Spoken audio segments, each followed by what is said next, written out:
다시 한번 인사드리겠습니다. 안녕하십니까? 저는 이천교에서 주님을 섬기고 있는 박만근 형제라고 합니다. 처음 뵙는 분들이 좀 계신 것 같아서 인사를 드렸고요. 그리고 대부분 또 오랜만에 뵈서 너무 반갑고, 특별히 다른 모임을 이제 방문할 기회들이 여러 차례 있지만 전주 기린로를 오게 되면 저는 항상 설레는 마음으로 이렇게 옵니다. 형제자매님들을 제가 많이 좋아하는 것 같습니다.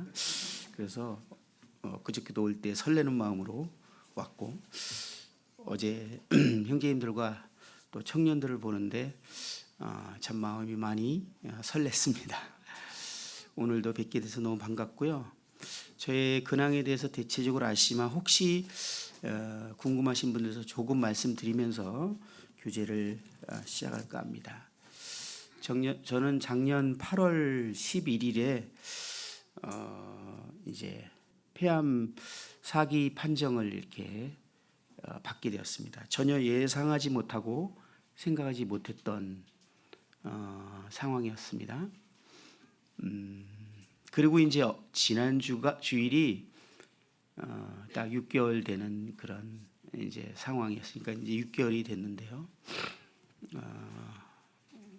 원래 이제 폐암 사기 판정을 받으면 의학적으로는 이제 시한부 생명으로 이제 보고 약 6개월 정도 이제 시한부 생명으로 보는 것이 일반적입니다. 그래서 의사 선생님도 저를 이제 완치할 수 없으니까 그것은 저희들이 하지 않겠다고 이렇게 처음부터 저한테 얘기를 하셨습니다. 그리고 그냥 가능하면 좀 더 유지할 수 있으면 좋겠다라는 그런 접근을 저에게 이제 하고 있는 것 같습니다. 일단 그 암 판정을 딱 받은 후에 제일 감사한 것은 제가 영생을 얻었다는 사실. 감사했지만 어찌나 감사한지 제가 영생을 얻었던 사실에 너무너무 감사하고 주님께 또 감사했습니다. 두 번째 감사했던 것은 제가 구원받고 교회에 더해졌는데 이 모임에 더해졌다는 사실이 어찌나 감사한지.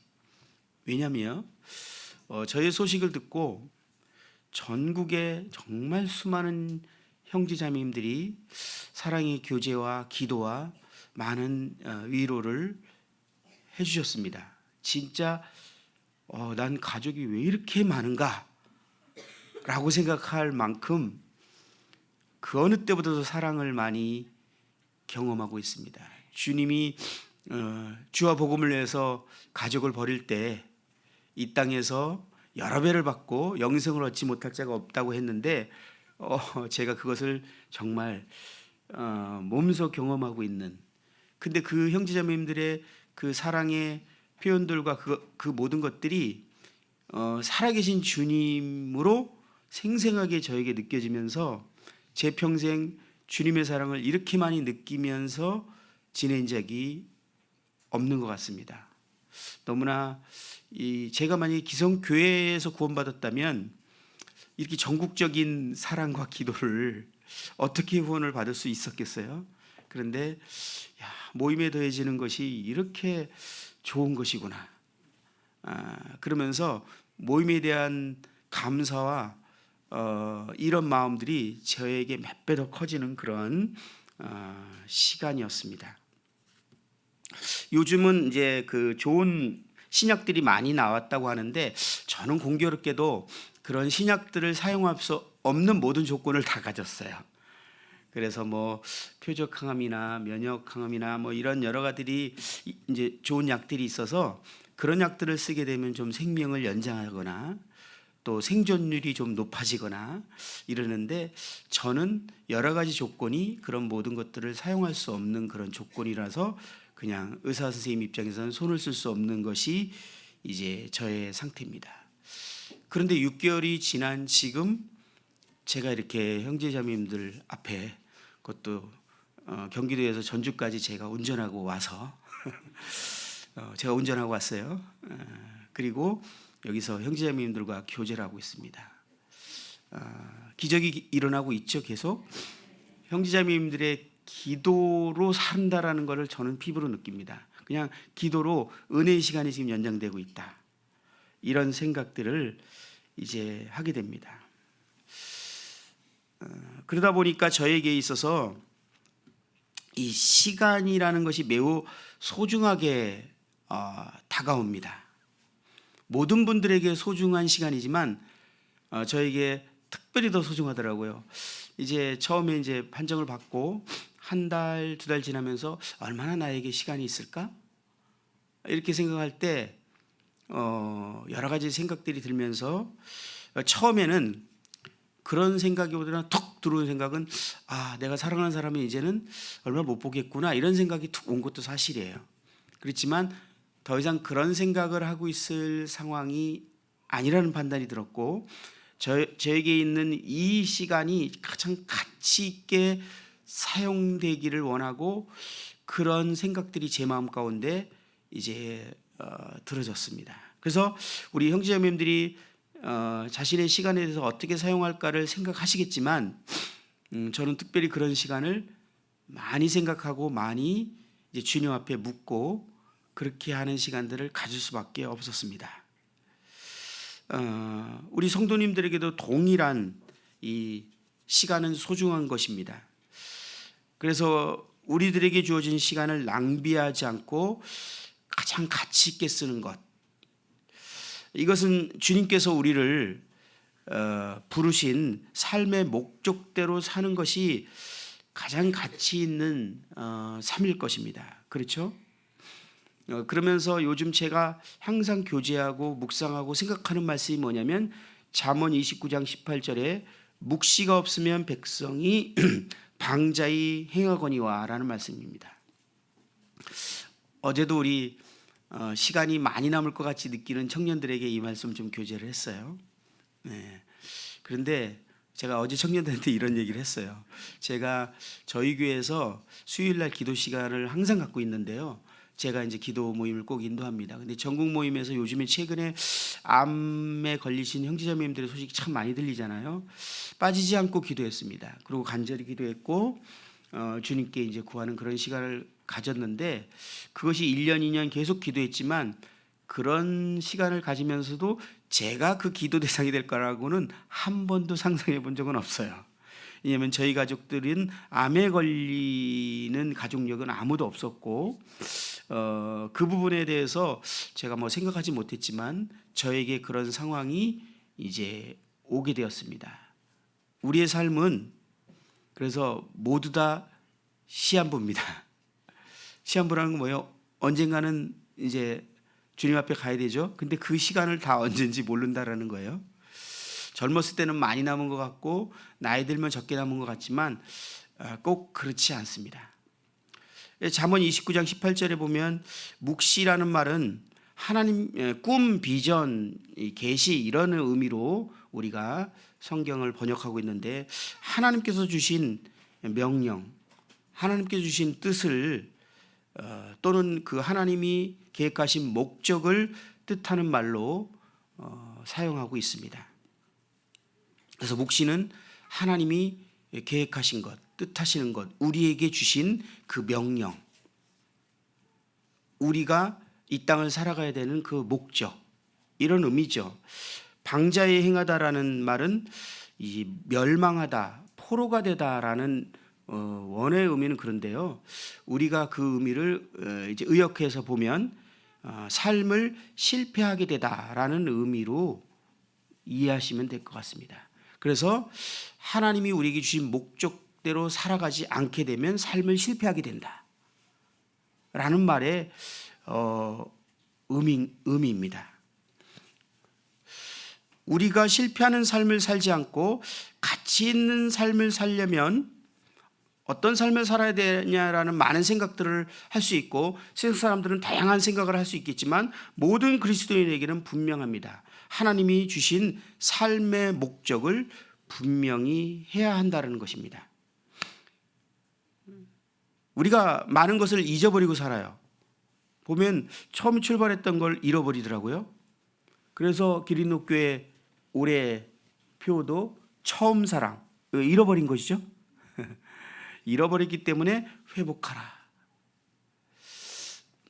하나님이 우리가 잃어버린 것들을 다시 회복하기를 원하시는 것 같습니다. 근데 우리가 다른 것들은 잃어버려도 놓쳐도 삶의 목적을 잃어버리거나 놓쳐서는 안 된다는 사실을 요즘에 참 많이 생각합니다. 삶의 목적을 잃어버리면 모든 것이 잘못되기 시작합니다. 첫 단추를 잘못된 것 같아요. 우리는 삶을 살아가면서 항상 무언가를 결정하고 선택하고 계속합니다. 그렇죠? 오늘도 뭔가를 결정하셔야 됐고 하셨고 아침에 눈을 떠부터 어떤 밥을 먹을까라고 결정을 하셨을 거예요. 우리 이따 저녁 뭐 먹을까 우리 자매님들 다 지금 고민하고 결정하셔야 되죠. 이런 작은 일부터 우리의 인생의 중요한 것까지 우리는 항상 결정해야 됩니다. 하나님 앞에 뭔가 결정하고 인생을 결정하면서 살아가는데 이 결정의 모든 순간에 우리를 향한 이 하나님의 목적을 벗어난 결정을 결정하게 되면 그 순간에는 그것이 문제로 여겨지지 않고 또 많은 사람들이 결정한 것을 함께 결정하기 때문에 괜찮은 것 같아도 결국은 삶을 지나고 나서는 또는 삶을 돌이키고 나서는 아니면 하나님 앞에서 우리의 삶을 평가받을 때는 우리는 실패했다라는 평가를 받을 수 있게 됩니다. 그래서 삶을 살다가 중간에 내 삶이 그리스도의 삶으로서 지금 뭔가 목적에 벗어났구나라는 걸 인식하고 그 목적으로 다시 돌아오려고 하는 상황들이 우리에게 벌어지는데요. 그럴 때 이 목적에 벗어난 삶이 너무 긴 시간이 지나면 사실 그 삶을 조정하고 돌이킬 수가 없는 지경에 이릅니다. 사실은 제가 올해 이제 만 60이에요. 올해 60이 됐는데 저 나이 정도 되면 만약에 매 순간 매년 또는 자기의 삶을 계속 점검하고 삶의 목적대로 살아가고 있는가라는 걸 하지 않고 뭔가 교회에 열심히 다니고 섬기고 뭔가를 주님에서 산다라고 하고 성실한 삶을 살았을지라도 그것이 벗어난 삶의 결정을 하게 되면 이제 이 삶의 목적을 딱 깨달았을 때 과연 60살에서 그 삶을 조정하고 다시 삶의 목적대로 돌아갈 수 있을까? 제 경험과 제가 관찰한 바로는 불가능입니다. 그래서 대부분 조정을 할 수 없어서 이대로 그냥 살아가게 되죠. 왜? 조정하기 위해서는 너무 대가가 큽니다. 삶을 조정할 때는 많은 대가가 필요해요.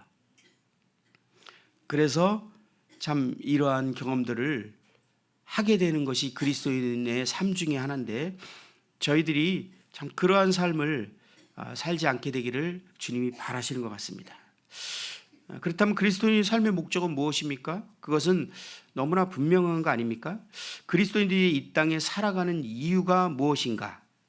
저는 이번에 이제 겪게 된 질병으로 인해서 여러 가지 조금 전에도 유익과 참 감사할 일이 많았지만 그 중에 가장 큰 유익은 그리스도인의 삶의 목적, 그리스도인이 이 땅에 살아가는 이유에 대해서 선명해졌다라는 거예요. 몰랐던 것을 아는 건 아닙니다. 그런데 이것이 분명해지고 선명해졌다라는 거예요. 저희 교회 성도님들뿐만 아니라 전국에서 많은 형제자매님들이 기도하고 처음에는 한 달 정도에서 2달 가까이는 아무도 연락을 못 하셨어요. 왜냐하면 전화해서 뭐라고 이 위로의 얘기를 해야 될지 자체를 모르니까 한 달은 조용했어요. 그리고 전화가 오면 저희 아내한테 오고 저한테는 전화도 못 하셨어요. 우리 송윤경님 되게 친한데 형님도 저한테 전화 못 하더라고요. 그런데 전 충분히 이해됐어요.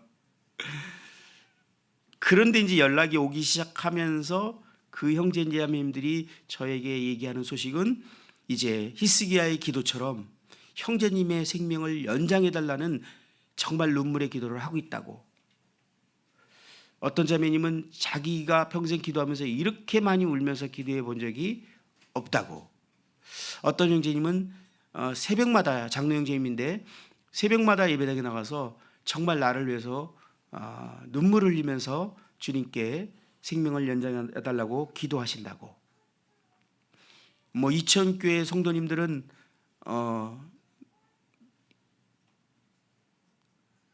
더할 나위 없이 얼마나 많은 기도를 하셨겠어요. 그리고 저를 치료하고 회복시키기 위해서 이제 폐암에는 공기가 좋고 이렇다는 걸 알고 막 강원도 산속을 500고지 이상에 있는 어떤 산속을 막 알아봐서 저를 거기에 이제 거하게 하려고 막 그곳도 알아보고, 정말 성도님들이 저를 살리기 위해서 그런 일들을 이제 하고 있었던 상황입니다. 그 요한복음 11장에 나오는 나사로의 병 들었을 때 주님께서 이 병은 이제 죽을 병이 아니라 하나님의 영광을 위해서 허락된 것이라고 주님이 말씀하시는 그 말씀을 저에게 보내주거나 그것으로 기도하는 성도님들도 상당히 많았습니다. 그래서 형제님의 이 질병을 통해서 우리 하나님의 영광을 받을 것입니다. 그런데 정작 저는 그렇게 담대하게 기도하는데 뭔가 마음에 담대함이 부족했어요. 주님이 질병을 알기 전에 이미 말씀을 해주셨고, 주님이 저에게 이제 왜 이것을 허락하셨는지도 말씀하셨고, 하나님이 이것을 통해서 영광을 받으실 것을 말씀하셨음에도 불구하고 제가 더 삶을 연장해 시켜달라는 기도를 할 때 뭔가 제가 담대하지 못하는 사단의 공격이, 생각의 공격이 있어서 참 힘들었어요. 그래서 하나님께, 하나님 저에게 아주 깔끔하고 분명하게 너 얼마 더 살려줄게, 아니면 너 지금 나한테 와라고 말씀해 주셨으면 좋을 것 같아요 라는 그 기도를 급기야는 제가 이렇게 드리게 되는 순간도 있었어요. 그러던 중에 이제 하나님께서 저에게 그 질문을 이렇게 하시는 음성을 듣게 되면서 제가 이 부분이 아주 깔끔하게 정리를 하게 됐습니다. 그 주님의 질문은 뭐였냐면, 내가 너의 생명을 연장시켜주면 무엇을 할래? 라는 질문이었어요. 제가 그 질문을 딱 받고 그 다음에 연이어서 두 번째 뭐라고 하셨냐면, 무엇을 위해 생명을 연장시켜줄까? 그런데 세 번째 주님의 음성이 더 충격적이었어요. 쉬려면 하늘에 와서 쉬어라. 내가 너의 생명을 연장시켜주면 무엇을 할래? 무엇을 내 생명을 연장시켜줄까? 제가 들어왔어요. 예. 예. 말씀 듣고 싶어서 하는 거니까 그냥 가만히. 예. 쉬려면 하늘에 와서 쉬어라.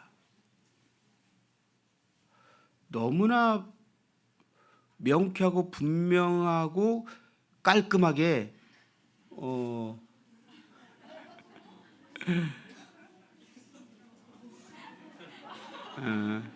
아이고, 제가 힘들 텐데 어떡하죠?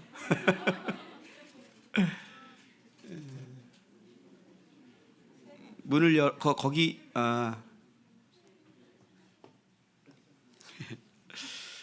네. 그래도 한번 우리 집중해 보죠. 예, 좋습니다.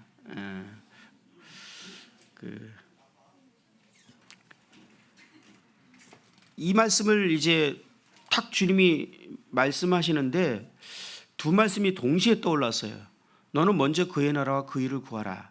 사실은 며칠 전에 큐티를 하는데 주님이 저에게 이 말씀을 주시는 것 같았는데, 제가 주님이 저에게 주시는 말씀일까라고 의문을 가졌고, 이 말씀을 성도님들이나 심지어 제 아내에게도 나누기가 좀 어려웠어요. 지금 이 상황에 너희는 먼저 그의 나라와 그 일을 구하라, 이렇게 해서 제가 다시 뭐 산속에 들어가고 막 이런 거보다는, 치료보다는 다시 그렇다면 지금 하던 일, 교회 섬기는 일, 이런 일들에 다시 집중해야 된다라는 얘기를 하면 성도님들이 이게 좀 형제님 다시 한번 생각해 보셔야 될 것 같아요. 그리고 심지어 제 아내도 여보 그거는 좀 한번 우리 기도해 봐야 되지 않을까라는 생각이 들어서 사실 조용하고 있었어요. 근데 주님이 말씀하신 것 같아서 근데 이렇게 어떻게 이 상황과 너무 이렇게 안 맞지? 그런데 그때 주님이 딱 저에게 이제 그 떠오르게 한 건 뭐냐면,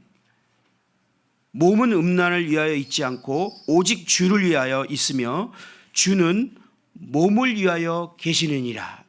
이 말씀이 이 음성을 듣는데 제 머릿속에 탁 들어왔어요. 그 자리에서 성경을 찾아봤어요. 고린도서 6장에 있는 말씀이었죠. 주님이 내 몸을 위하고 계시는 거구나. 우리가 주를 위할 때 주님이 우리를 위하고 계시는 거구나. 이것이 이제 분명하게 딱 선명해지면서 주님께서 저에게 질문하는 이 영역이 아주 선명하고 분명해지기 시작했습니다. 네. 저도 노력이 필요합니다. 네. 쉬려면 하늘에 와서 쉬어라. 이 말씀이 몰랐던 게 아닌데 얼마나 그것이 공감이 되고 분명한 말씀인지, 우리 특히 부치님 모치님 몸 많이 아프시죠? 우리 형제님들 참 살아가시는데 힘드시죠? 그 문제가 해결됐으면 좋겠죠? 예, 하늘에 가면 다 해결됩니다. 정말 안락한 삶과 편안한 삶을 원하세요? 행복을 원하세요? 그 나라 가면 정말 완벽한 안식을 누립니다.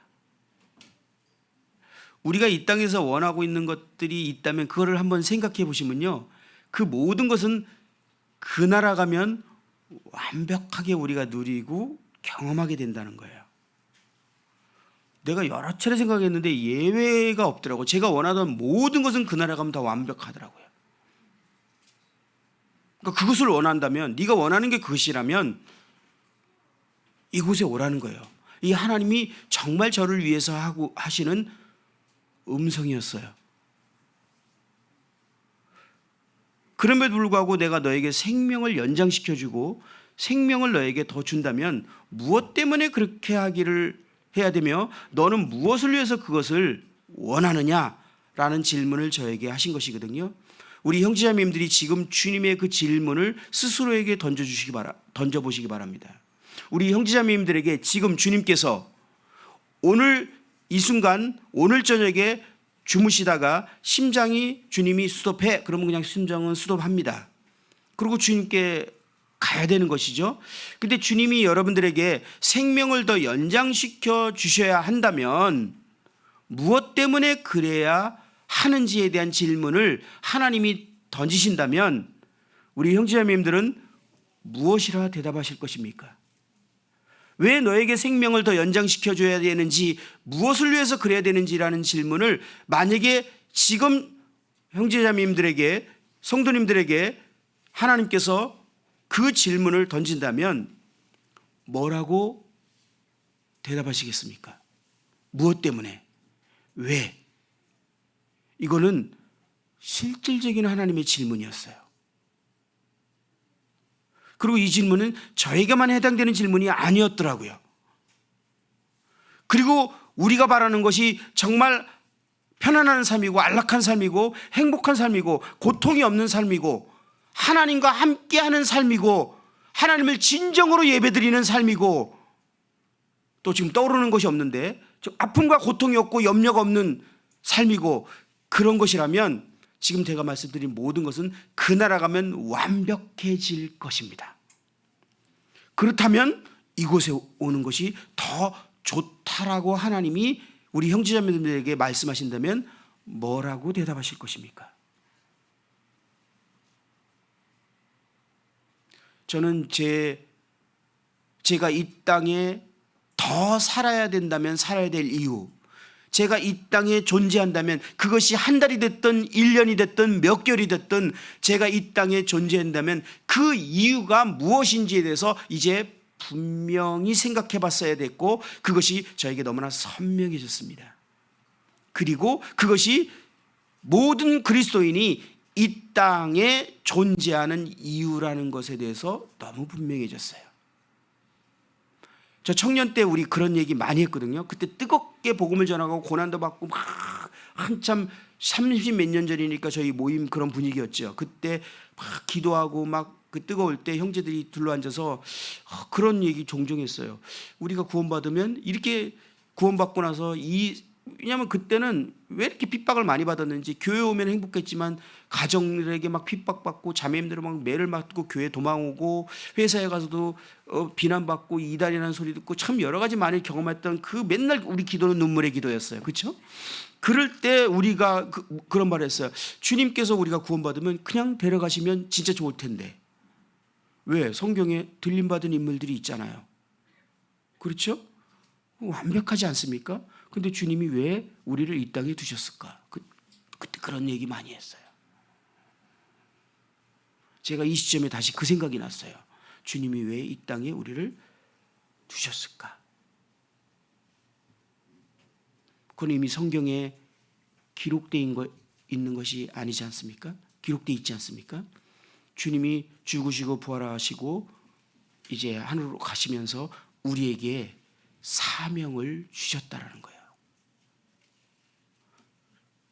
하나님이 그분이 어떤 기적과 이적으로 하늘의 손으로 성경의 말씀을 쓰고 막 기적을 일으켜서 사람들로 하여금 하나님이 살아계신 것과 하나님 계신다는 걸 깨닫고 하나님께로 돌아오는 이런 방법을 선택하지 않으셨고, 전도에 미련한 것으로 바로 우리를 통해서 하나님 자신을 사람들이 알기를 원하고 하나님과 화목하게 되기를 원하는 방법을 선택하셨기 때문에 거듭난 그리스도인들이 정말 하나님의 마음이라면 우리가 이 땅에서 이렇게 고생하는 걸 원하시겠어요? 그리고 우리가 누구보다도 함께하고 싶으실 거 아니에요, 하나님은. 그런데 왜 우리를 이 땅에 두셔야 될까요? 우리는 하나님과 동행하고 싶어도 끊임없이 하나님을 자꾸 놓치잖아요. 하나님 없이 우리가 생활하는 시간이 하루에 잠깐 정신을 놓치면 하나님 없이 정신없이 바쁘게 지내다가 또 허무하고 오늘도 하나님을 놓치고 살았구나. 우리 참 슬프잖아요. 하나님은 더 그러실 거 아니에요. 그런데도 우리를 이 땅에 두셨다라는 거예요. 그것은 하나님의 그 큰 고통과 아픔이 있으세요. 왜냐하면 모든 사람들이 멸망으로 가고 있는 이것을 보실 수 없었고, 우리를 통해서 그 일을 하시기를 원하셨기 때문에 그리스도인들이 구원받으면 바로 하나님 품에 가는 것이 아니라 그리스도인을 이 고난과 모든 세상 사람들이 겪는 걸 다 겪어야 하고, 그리고 더더욱 더 그리스도인이기 때문에 겪는 고난을 겪는 걸 하나님이 아심에도 불구하고 그리스도인을 이 땅에 두셨다라는 것입니다. 그것은 바로 사명을 위해서.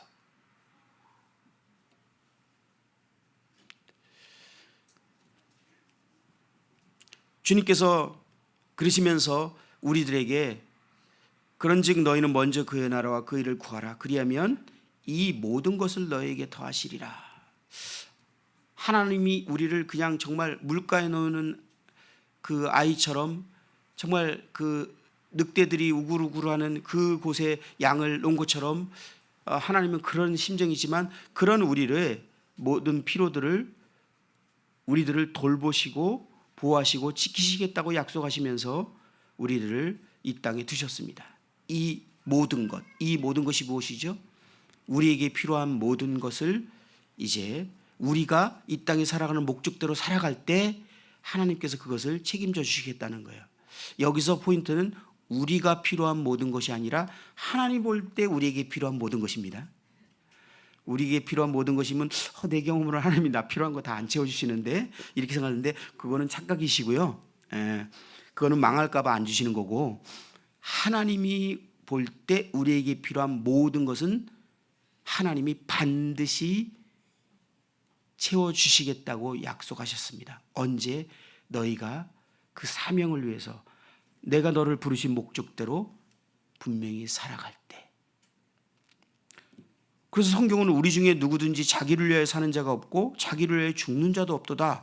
우리가 살아도 주를 위해 살고 죽어도 주를 위해 죽나니 그러므로 사나 죽으나 우리는 주의 것이로다. 그리스도인은 자기 삶은 끝난 사람들입니다. 그리스도인은 자기 삶은 끝난 사람들입니다. 더 이상 자기를 위해서 살아서는 실패하는 삶을 살게 됩니다. 목적을 놓쳐버린 거예요. 목적을 놓치면 우리의 삶의 평가는 실패라는 평가로 끝나게 될 것입니다. 더 이상 자기를 위해서 사는 자들이 아니에요. 그런 우리를 위해서 주님께서는 뭐라고 이렇게 말씀하셨냐면 마가복음 8장 35절에 보면 누구든지 자기 목숨을 구원하고자 하면 잃을 것이요 누구든지 나와 복음을 위하여 자기 목숨을 잃으면 구원하리라. 이 말씀이 무슨 의미죠? 주님은 그리스도인이 자기를 위해서 살면 그 삶은 실패로 끝날 것이고 주와 복음을 위해서 살면 주님의 도우심과 돌보심과 은혜를 경험하게 될 것이라고, 성공하는 삶을 살게 될 것이라고 말씀하고 계시는 거 아니겠습니까? 이 말씀을 듣고 그래 말은 맞는데 그렇게 살기에는 너무나 정말 내가 삶을 조종할 게 많고 어렵다, 그리고 다 그렇게 안 사는 것 같은데 라는 생각이 지금 들어오신다면 그동안 최소한 오랜 시간 동안 그 삶의 목적대로 모든 걸 결정했다기보다는 그냥 좋은 결정을 하셨어요. 그리고 그 목적과 지금 여기 앉아 계셨어도 멀어진 것입니다. 다시 돌아가기가 너무 어렵네. 그러려면 너무나 많은 대가를 지금 치러야 되는데 라는 생각을 하신 것입니다. 슬픈 일이죠.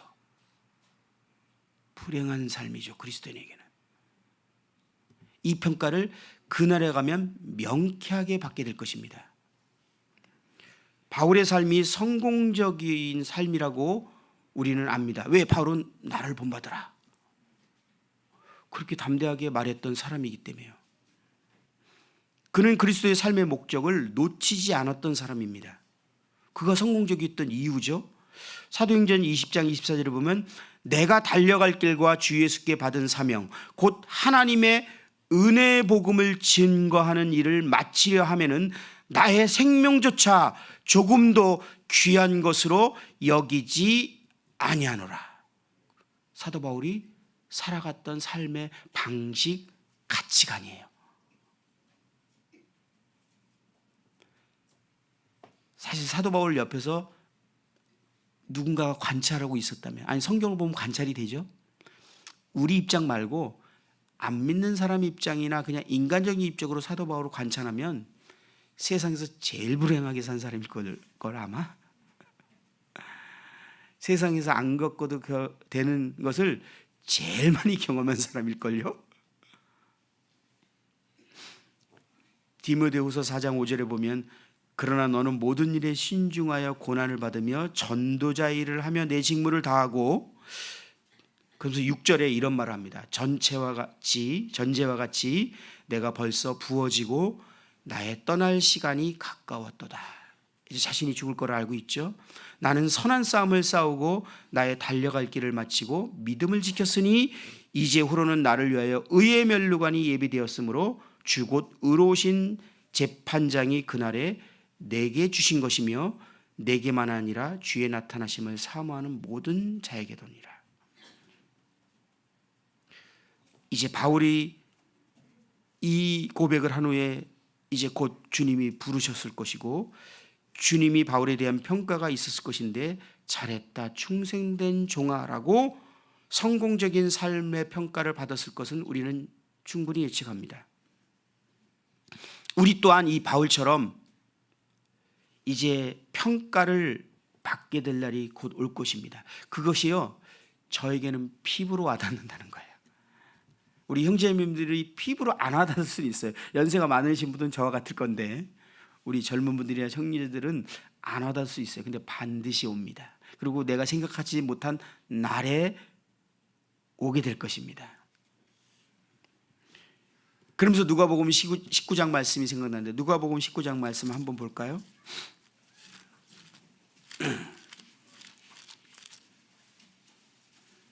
누가복음 19장은 예수님께서 여리고로 들어가서 이제 삭개오라는 사람을 만나게 되는 장면입니다. 그리고 삭개오가 이제 주님을 믿게 되고 그가 변화되는 장면이 초반에 앞에 나옵니다. 9절에 예수께서 이르시되 오늘 구원이 이 집에 이르렀으니 이 사람도 아브라함의 자손임이로다 이렇게 말합니다. 그리고 10절에 인자가 온 것은 잃어버린 자를 찾아 구원하려 함이라 이 말씀을 하시고 은 열무나 비유를 하게 됩니다. 종 열을 불어서 은하 열무나를 골고루 나눠주면서 장사라 합니다. 그리고 이제 그가 다시 돌아와서 그 열무나로 어떻게 장사했는지를 이제 평가를 받게 되는 장면이 이 내용입니다. 윌리엄 맥도날드 형님은요, 이 내용의 주석에 보신 분들 계시겠지만 주의 종들의 은사와 재능에는 차이가 있지만 달란트 비유입니다. 이거는요, 그죠? 그런데 그들이 공통적으로 소유한 것이 있는데 이 문화에 대한 주석이에요. 그것은 복음을 전하는 특권이나 그리스도를 세상에 나타내는 일이다. 분명 문화는 그러한 것을 가르친다 이렇게 말하고 있어요. 이 문화는 똑같이 한 문화씩 줬어요. 공통적으로 모두에게. 은사와 재능은 다르게 줬지만 문화는 공통적으로 한 문화씩 줬다라는 겁니다. 그건 뭐냐면 복음이에요. 세상에 그리스도를 드러내는 그 역할이에요. 우리의 사명이에요. 직분. E.L. 맥스웰 형제님은 이렇게 주석을 했더라고요. 문화는 예수님께서 사용하셨고 그분의 부재 시에 그분을 위해 우리가 장사하도록 우리에게 남겨진 하늘의 자원을 의미함이 분명하다. 주인이여 당신의 한 문화로 열 문화를 남겼나이다 라는 누가복음 19장 16절의 말씀은 매우 의미심장하다. 그것은 주님 자신의 문화였다. 각 종들에게 똑같이 주어졌다. 그리고 그분은 그 문화 자체에 생산적인 힘을 부여하셨다. 그것은 바로 구원에 이르게 하는 하나님의 능력인 복음의 문화를 말한다. 여기서 우리는 깊이 생각해야 될 내용이 있습니다. 열 문화를 남긴 종이 잘했다 칭찬을 받습니다. 5 문화를 남긴 종도 주님께 칭찬을 받습니다. 근데 한 문화를 수건에 쌓아둔 종이 있었어요. 고스란히 쓰지 않고 그대로 가지고 있었던 거예요. 그리고 주인에게 그것을 내밀었습니다. 주인이 뭐라고 얘기했습니까? 주인이 이르되 악한 종아,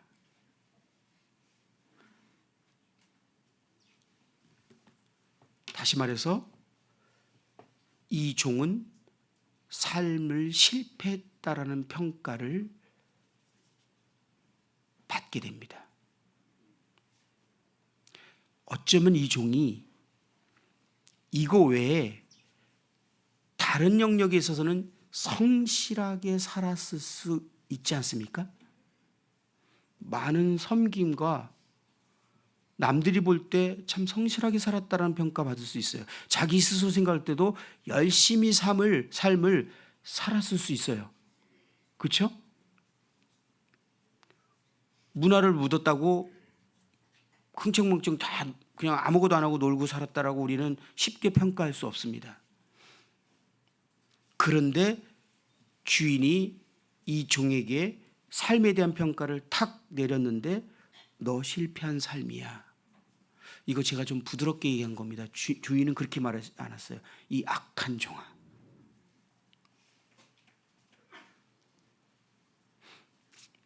우리 형제자매님들은 주님 앞에 어떤 평가를 받으실 것 같습니까? 우리의 성실함 말고 우리가 열심히 산 거 말고요. 주님이 나에게 주신 이 문화, 아니 더 분명히 말하면 그리스도인이 이 땅에 살아가는 목적, 이 땅에 우리를 두신 목적, 그 목적대로 살았는지에 대한 평가를 하실 거라는 겁니다. 그것이 우리가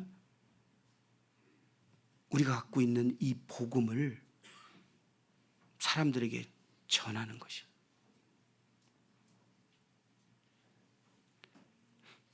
제가 이천에 처음에 딱 갔더니 형제자매님들이 구두자가 있더라고요, 교회에 이미. 그리고 오는데 뭐 그분들에게 인사하거나 환영하는 것 정도는 할 수 있지만 그분들에게 복음을 본인이 전해야 될 거라는 걸 생각을 안 하시는 것 같아요. 제가 갔더니 다 제가 할 일로 생각하시더라고요. 어쩔 수 없이 제가 가자마자 연대기를 했어요. 그리고 이제 연대기를 했는데 다 감사하게도 또 그분들이 여러 명이 구원받았어요. 그리고 침례를 받았어요. 성도님들이 함께 기뻐하고 즐거워해 주셨어요. 예. 그리고 그 다음에도 계속 개인적인 상담이나 이런 것들을 제가 해야만 했어요. 근데 저는 이렇게 해서는 안 된다는 것을 생각하고 있었죠. 그리고 이제 우리 형제자매님들이 받는 그 양육보화에 있는 내용들을 이천에서 훈련을 했으니까 그걸 통해서 형제자매님들의 생각과 이것들을 이제 바꿔가기 시작했어요. 제가 이제 5년이 지나고 6년째 돼가는데 작년에 한 해 구원받은 성도들이 이천교회는 제일 많았습니다. 그동안 숫자가. 그런데 대부분 그 구원받은 성도들은 제가 상담한 성도들이 아닙니다. 청년 자매는 청년 자매가, 청년 형제는 청년 형제가, 여학생은 여학생 선생님이, 모든 성도들이 이제 자기가 직접 1대1로 상담 연대기를 전해서 복음을 전해서 구원받게 해야 된다는 사실을 인식하고 계세요. 올해는 이천교회는 어떤 구도자가 오든 그 소그룹에서 100% 책임지기로 약속이 되어 있습니다. 이제 제가 복음 전할 일이 거의 없었어요. 이천에서 제 일자리 다 뺏겼습니다. 그래서 너무 감사해요. 자매 소그룹에서 지금 이미 1대1로 연대기를 하고 있어요. 멤버들이 같이 기도하고 함께 하고 있어요. 자매님은 자매님이 직접 전합니다. 왜? 제가 삶의 목적이 더 선명해지고 원래부터 이것을 부담을 갖고 있고 소원을 했지만 주님이 이런 경험을 통해서 그리스도인이 언젠가 그날에 하나님 앞에 평가를 받게 되고 그렇게 한다는 사실을 알 때 이것은 저의 책임도 너무나 큰 거거든요. 성도님들이 이 문화를 수건에 감싸 상태로 평생을 살다가 하나님 앞에 딱 섰을 때 그 당황하는 모습을 저는 상상하기 싫습니다.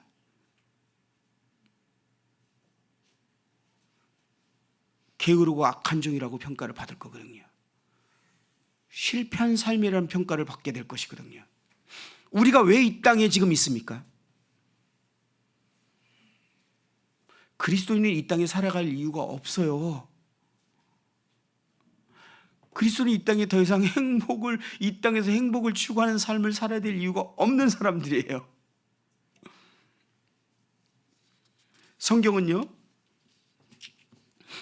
우리가 그리스도의 삶의 목적대로 살아가면 반드시 우리가 겪어야 될 일과 벌어질 일과 그러면서 하나님께서 그것에 대해서 주는 축복들이 여러 가지가 있는데 그 중에 한 가지는 우리가 우리 형제자매님들 하나님과 동행하는 삶을 살고 싶은 소원이 있으시죠?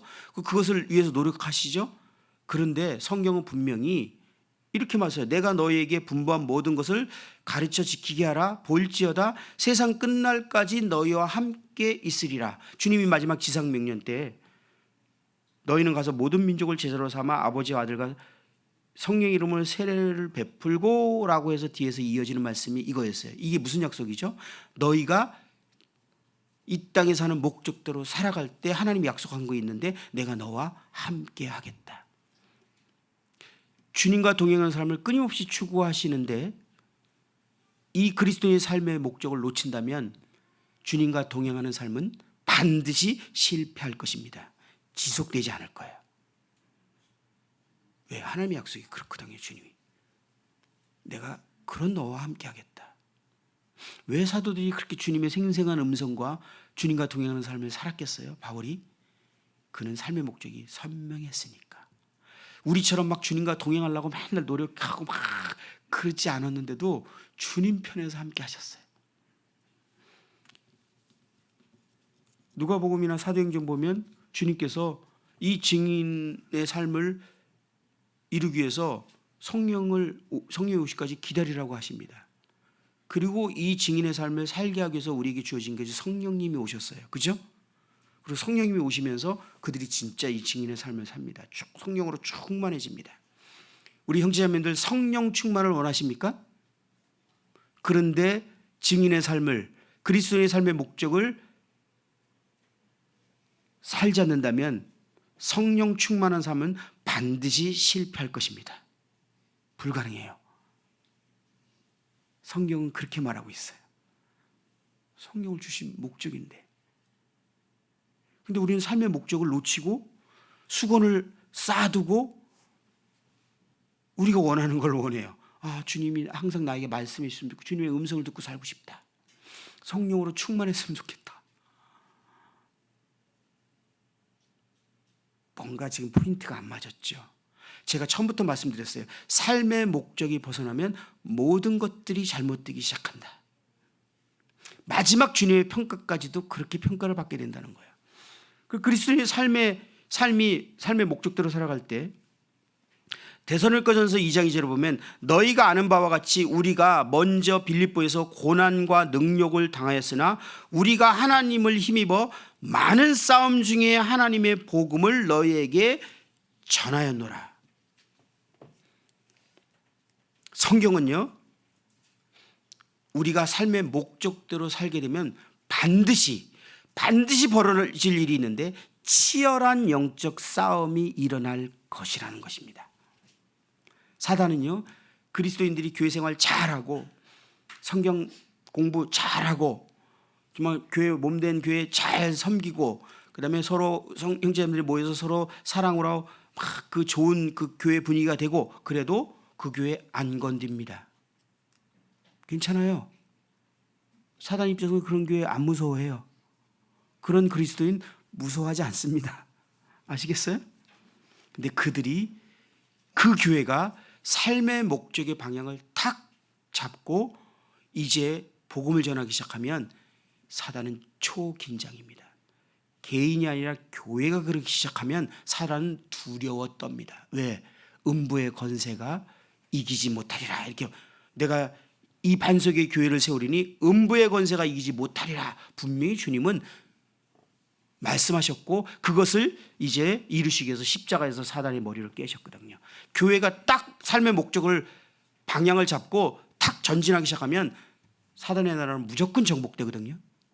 하나님 나라는 무조건 확정될 수밖에 없거든요. 이 싸움은 승패는 이미 끝난 거거든요. 그러면 사단이 이런 싸움을 하겠다라고 교회가 기도하기 시작하고 들고 일어나기 시작하면 사단은 두려워 떱니다. 그러면 사단은 어떻게 해야 돼요? 전군을 동원해서 이 교회를 공격해야만 해요.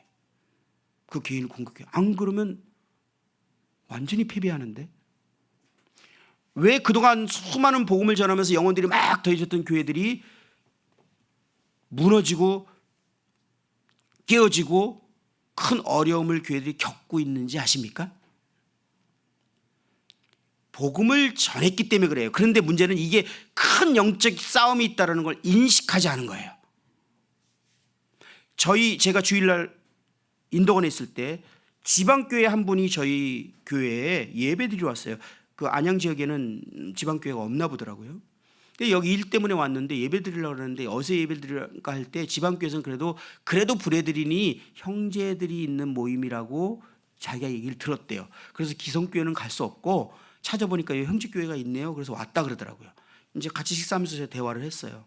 이런저런 대화를 하다가 내가 궁금해서 그분에게 그럼 지방교회에서 우리 모임에 대해서 뭐라고 평가를 합니까? 내가 물어봤어요. 이 질문을 왜 했는지 나도 지금도 기억이 안 나. 근데 그 질문을 했어요. 근데 그분이 삐죽삐죽하면서 말을 못해. 그래서 괜찮아요. 솔직히 얘기해 보세요. 그랬어요. 그랬더니 그분이 뭐라 하냐면 분열하는 교회예요. 우리에 대한 평가입니다. 근데 기독교 역사에도 이런 단어들이 있어요. 브레드린 분열하는 교회. 기분 나빴어요. 이렇게 우리를 평가한다고? 그리고 그분이 떠나면서 주님 앞에 기도하는데 제 생각이 탁 터닝 포인트가 됐어요. 아, 그게 아니구나. 기독교 역사, 그 다음에 대한민국의 이 모든 교단들, 지금 현재도 그 당시에, 지금도 마찬가지지만 브레드린처럼 복음을 전하는 교회가 있을까?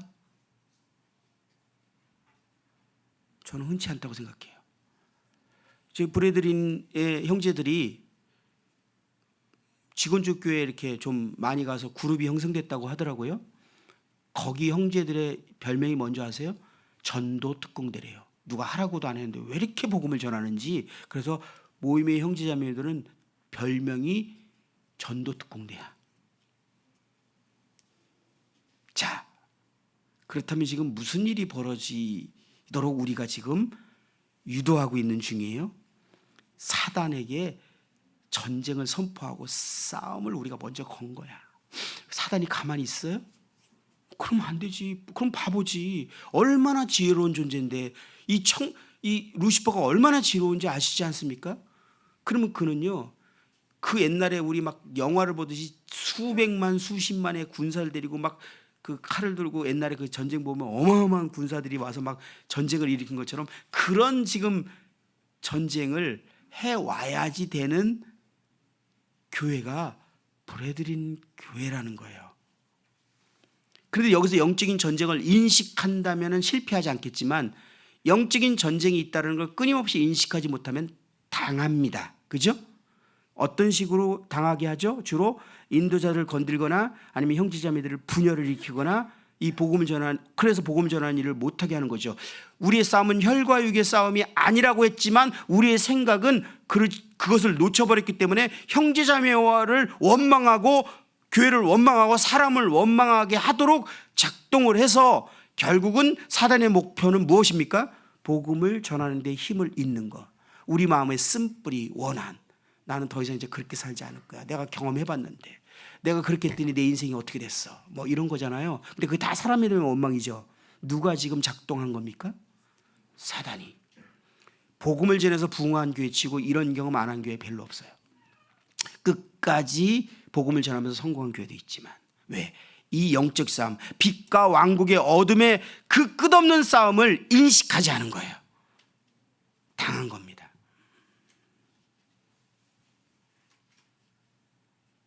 그 형제님의 얘기를 듣고 제가 오히려 탁 생각이 전환되면서 아, 이게 실체구나. 그래서 우리가 끊임없이 교회가 자꾸 분열해서 나가고 그랬구나. 그렇다면 그것 때문에 복음이 멈춰지고 침체가 왔구나. 그렇다면 이 실체를 이해한다면 오히려 이것은 더 담대히 해야 될 일이고 삶의 목적대로, 그리고 영적 싸움이 있다는 걸 항상 인식하고 준비를 했었어야 되는데 그걸 하지 않은 거예요. 제가 매번요 훈련할 때마다 이 과정이 오면 형제자매들 물어봐요. 지금 우리 교회가 저 이천교회만 해도 좀 매주 수요일 날요 2천 지역의 영적 각성을 해달라고 기도한 지 1년이 넘었어요. 그리고 다 성도들에게 복음을 전해야 된다는 것을 알아서 형제님들이 그 생각이 진짜 이제 잡혀져 있어요. 주일학교 학생부 청년부들은요 모든 방향성안이 거기에 있어요. 실제로. 그런데 만약에 영적인 싸움과 공격이 있다는 걸 인식 못한다면 우리는 끝나는 거예요. 우리가 지금 잘못한 거죠. 그죠? 우리가 전쟁 선포 먼저 해놓고 사단에 포로된 그 백성들을 데리고 오기로 작정해놓고 그쪽에서 공격이 올 거라는 거 인식도 안 하고 있는다? 이거 참 우리가 어이없는 행동을 한 거죠. 제가 그 얘기를 합니다. 정신을 차리십시오. 빌립보서 1장 29절에 보면 그리스도에 너에게 은혜를 주신 것은 다만 그를 믿을 뿐만 아니라 또한 그를 위하여 고난도 받게 하려 하심이라. 너희에게도 그와 같은 싸움이 있으니 너희가 내 안에서 본 바요 이제도 내 안에 듣는 바니라. 우리에게 복음을 전할 때 싸움이 있다라는 거예요. 치열한, 히브리서는 큰 싸움이라고 단어를 표현했어요. 디모데서 1장 8절에 보면 그러므로 내가 우리 주를 증언함과 또는 주를 위하여 갇힌 자 된 나를 부끄러워하지 말고 오직 하나님의 능력을 따라 복음과 함께 고난을 받으라. 4장 5절에 보면 그러나 너는 모든 일에 신중하여 고난을 받으며 전도자의 일을 하며 내 직무를 다하라.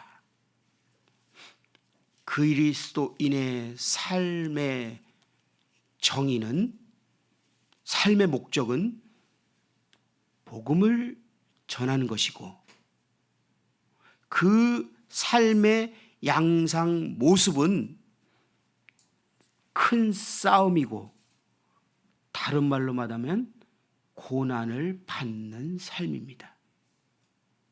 이게 성경에서 말하는 그리스도인의 삶의 정의. 근데 그리스도인이 안락한 삶을 원한다고요? 이 땅에서 행복하기를 원한다고요? 그것은 실패한 삶입니다. 목적을 벗어나신 거예요.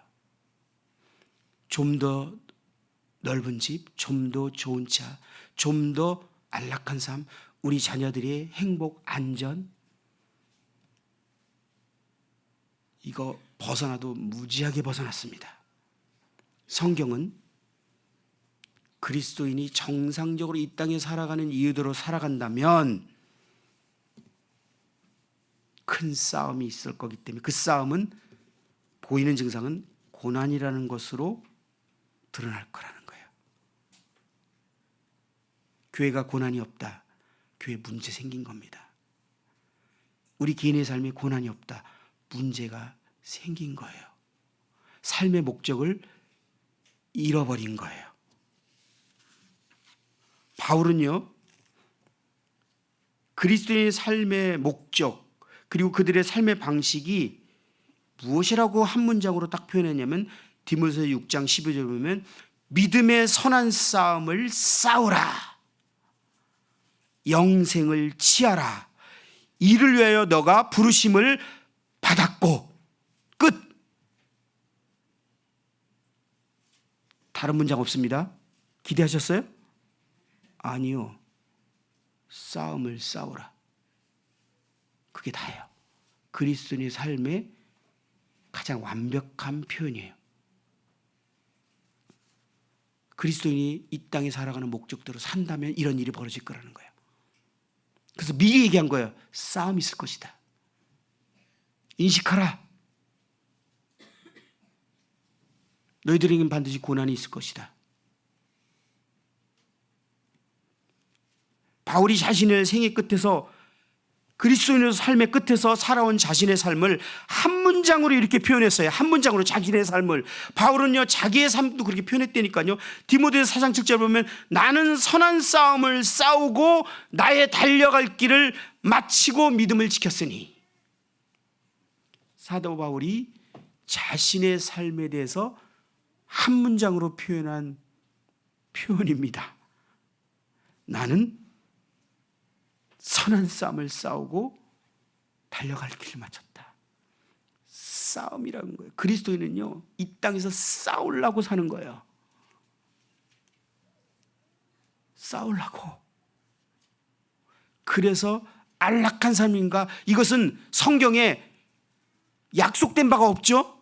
신약의 그리스도인에게 안락한 삶이 약속된 바가 있습니까?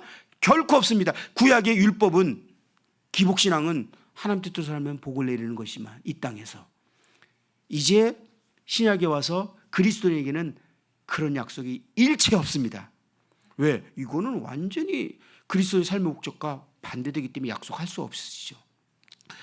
단지 하나님의 약속은 그러면 너의 필요를 채우겠다. 그 필요가 뭡니까?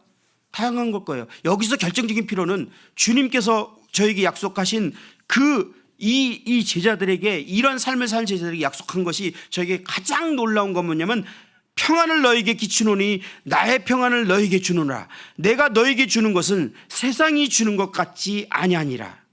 너희는 마음에 근심하지도 말고 두려워하지도 말라. 주님이 죽으시기 전에요, 제자들이 약속한 거예요.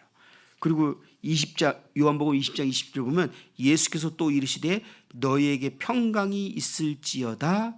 아버지께서 나를 보내신 것 같이 나도 너희를 보내노라. 제자들을 보내면서 평강을 약속하셨어요. 이 평강은 어떤 평강입니까? 세상이 줄 수 없고, 세상이 이해할 수 없고, 세상이 알 수 없는 평강.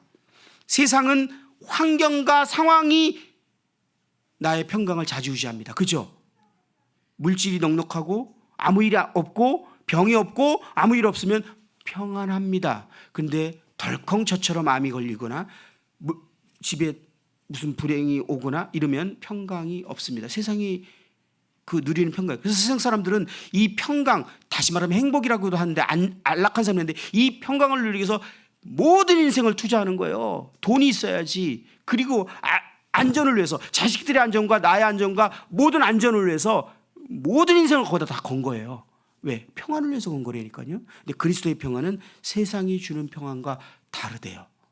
제가요 8월 10일 날 암 선고를 딱 받았는데, 처음에 임채만 형제님이 전화를 하셨어요. 형제님, 다음 주에 원래 내가 가기로 했는데, 저 검사한 다음에, 조직 검사한 다음에 다음 주에 오자 그랬는데 갑자기 전화 오셔서 내일 좀 오셔야겠습니다 그러는 거예요. 그리고 전화를 끊었어요.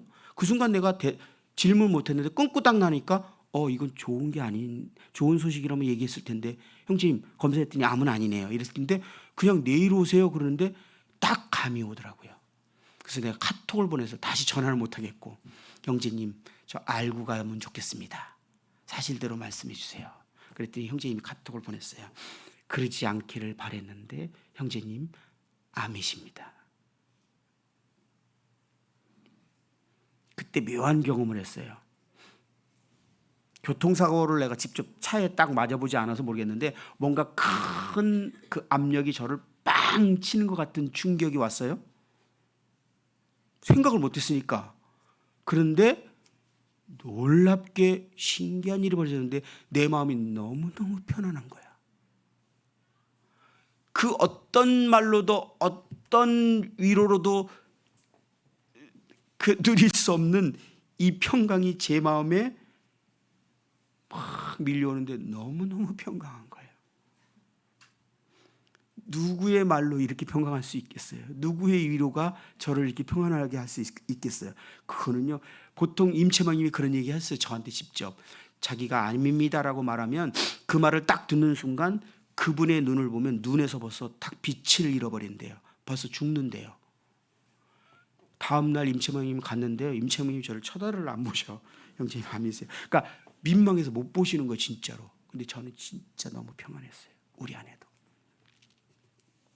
그리고 종양내과로 옮겨서 그분에게 정확한 진단, 이제 사기. 그분이 그러더라고. 말기라고 말 안 하겠다. 사기입니다.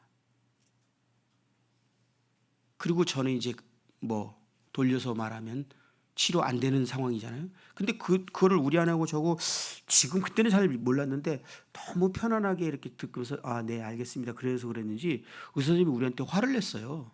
뭘 물어보는데 화를 내더라고. 그래서 왜 우린 위로가 필요한 사람인데 왜 저 선생님은 나한테 화를 내나? 우리 서울에서 나왔거든요. 근데 지금 가만히 생각해보면 이 사람들이 지금 상황 파악이 안 되는 것 같아, 이런 생각한 것 같아. 너무 편안하게 있으니까. 근데 이게 세상이 주는 평안이 아니에요. 주님 신 평안이었어요.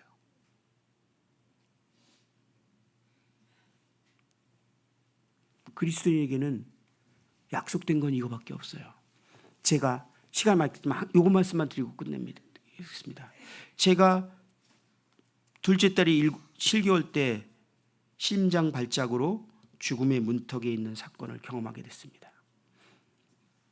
너무나 두려웠어요. 그때 기억이 너무나 생생히 납니다. 뭐라고 표현할 수 없는 두려움 때문에 그 중환자실에 의사 선생님이 호흡도요 손으로 하지 않으면 놓는 순간 바로 사망하는 상태인 걸 눈으로 봤어요. 그리고 중환자실에 들어갔어요.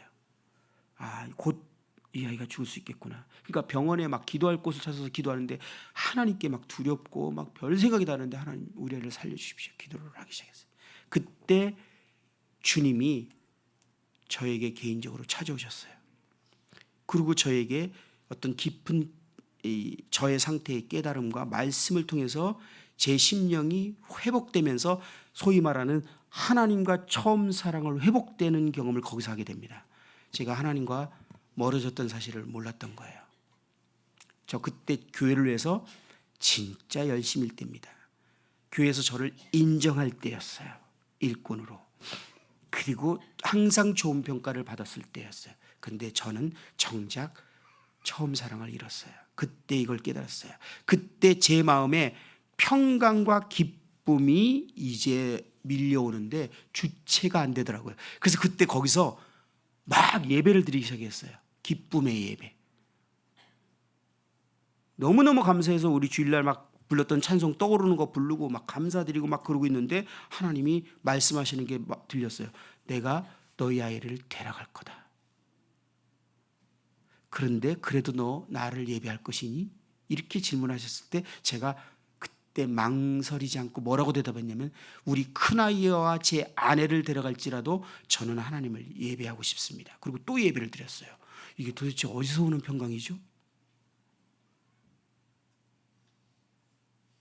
그러면서 예배를 막 주님께 예배를 드리면서 바울과 실라가 빌립보 감옥에서 기도했던 장면이 생각나세요. 그가 복음을 전하다가 온몸에 피를 철철을 두드러 맞지 않습니까? 그리고 감옥에 갇혀요. 착고에 갇혀요. 근데 그가 바울과 실라가 거기서 기쁨의 찬송을 불러요. 제수들이 그 소리를 들어요. 나 그 장면을 볼 때마다 이해가 안 갔어요. 어떻게 이럴 수가 있지? 그런데 그것보다 더 심한 경험을 지금 제가 하고 있는 것이 뭐냐면 아이를 잃어버린대요. 차라리 맞는 게 낫지. 근데 제가 내 평강이 이 모든 상과 환경을 이기고도 남는 평강이 주님을 찬양할 수밖에 없게 하더라고요. 그때 저는 환경과 상을 초월하는 주님이 주신 평안이 무엇인지를 처음 알게 됐어요. 그리고 주님이 우리에게 고난을 허락하시고 주와 복음을 살다가 고난을 하시면 이 평강이 이 모든 상황을 이기고 남는 평강이 주님이 약속하신 이 평강이 우리에게 임한다는 사실을 알고 이것이 비밀이었구나. 제자들이 그 고난과 그 어려움들을 가면서도 담대히 갈 수 있었고 다른 믿는 그리스도인들에게 나를 본받으라고 말할 수 있었던 담대함이 바로 주님이 약속하신 이 평강을 맛보고 사는 것이었구나. 우리 사랑하는 형제자매님들, 그리스도인이 추구할 삶은 이 평강입니다. 안락한 삶이 아니에요. 행복이 아니에요. 이 땅에서 우리에게는 싸움이 있는 것이 정상이에요. 고난이 있는 것이 정상이라니까요. 그것이 없으면 우리는 삶의 목적에서 지금 벗어난 거예요. 문제 심각한 거예요. 그리고 주님 앞에 갔을 때 악한 종이라는 평가를 받게 될 거예요. 생각해 보시기 바랍니다. 그리고 그리스도의 이 땅에 사는 목적대로 산다면 반드시 싸움이 있을 것입니다. 고난이 있을 거예요. 근데 두려워하지 마십시오. 그것을 이기기도 남는 주님이 주시는 평강이 우리에게 있을 거라는 거예요. 정말 이해할 수 없는 평강이었어요. 정말 놀라운 평강이었어요. 그리고 그 위에 그런 고난이 올 때마다 주님이 주시는 평강. 지금도 저에게 이런 상태에서, 그래서 저에게 전화를 못하던 어떤 형제님이 막 고민하다가 저희 아내한테 전화했는데 저희 아내가 너무 밝게 받으니까 상대방이 당황을 한대요. 맨날 어떻게 이렇게 밝게 받지? 우리 아내가 제가 죽는 거 좋아서 이렇게 밝은 거 아니에요? 주님이 주시는 평강, 그거 약속받았어요. 우리에게. 시간이 많이 지나서 죄송합니다. 배고프시죠? 다시 한번 말씀드리지만 우리가 이 땅에 살아가는 목적이 무엇인가? 우리 형제자매들에게 이 땅에서 생명을 더 연장해 주신다면 왜? 무엇 때문에? 그리고 쉬려면 하늘이 더 좋다라는 주님의 그 질문을 기억하시기 바랍니다. 그리고 우리가 이 삶의 목적대로 살아갈 때 우리에게 주신 그 놀라운 주님이시는 주님 안에 있던 그 평강은 참으로 그것을 맛본 사람은 계속 그 삶을 추구하게 될 것이라는 것입니다. 저의 지금 이 질병을 통해서 저에게 주님이 선명하게 보여주신 유익이 이것인 것 같습니다. 저의 말을 끝까지 잘 경청해 주셔서 감사드립니다. 만나 뵈서 너무나 또 감사드립니다. 마치겠습니다.